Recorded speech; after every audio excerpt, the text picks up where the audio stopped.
భయం కల్పించే అనేకమున్న ఈ లోకంలో వ్యాధి రోగములు కావచ్చు, ఆర్థిక ఇబ్బందులు, కుటుంబ పరిస్థితి కావచ్చు, అలాగే మీ జీవితంలో ఎదురవుతున్న ఉద్యోగంలో, వ్యాపారంలో, మీరు చేయాలనుకున్న పనులకు ఆటంకాలు వచ్చినప్పుడు కొంత భీతి మీకు కలగొచ్చింది. నేను చేయగలనా, ఈ పని అవుతుందా, దీన్ని నేను సాధించగలనా లేదని.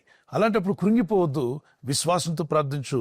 ఈ వాగ్దానం ఎత్తి ప్రభా, నేటి కృపావర్తిగా మేము ధ్యానించినటువంటి యెషయా గ్రంథం 54:14 వచ్చిన ప్రకారంగా బాధించు వారిని మాకు దూరం చేసి భీతిని మా యుద్ధకు రాకుండా చేస్తున్నావు. ఇదిగో నా భయాలన్నీ మీకు అప్పగిస్తున్నాను, ధైర్యంతో మనం నింపండి. అసలు శ్రమలంటూ నాకు రావద్దని ప్రార్థన కాదు, ఈ లోకంలో మీకు శ్రమ కలుగును, అయిన ధైర్యం తెచ్చుకోండి, మీరు తప్పనిసరిగా ఈ లోకాన్ని జయిస్తారని ప్రభు చెప్పాడు. యోహాను సువార్త 16:33 వచ్చిన ప్రకారంగా. సో ఈ లేఖనాన్ని బట్టి మనం గమనిస్తే దేవుని విశ్వాసం వచ్చిన మనం ఎటువంటి శ్రమలు వచ్చినా దేవుడు ధైర్యం ఇస్తాడు, మీలో ఉన్న భయాలు తొలగిస్తాడు, బాధపరచు వారిని మీకు దూరం చేస్తాడు, పైగా శోధనతో పాటు తప్పించుకునే మార్గాన్ని మీకు చూపిస్తాడు, శోధన జయించిన మీకు జీవక్రీటాన్ని అనుగ్రహిస్తాడు. దేవుని దయలో మీరు వర్ధిల్లి బలమైన సాక్షులుగా ప్రభు కొరకు వాడబడాలని నా ప్రార్థన. ఈ వాగ్దాన్ని ధ్యానిస్తూనే ఒక చిన్న కీర్తన పాడుకుందాం.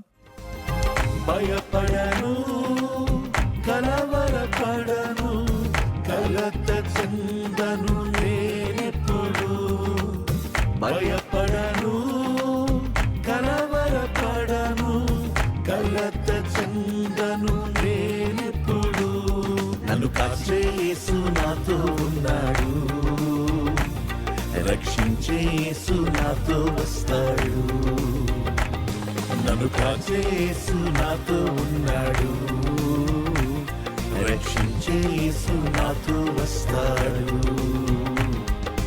నాలో ఉన్నవాడు గొప్పవాడు, నాతో నడచువాడు మంచివాడు.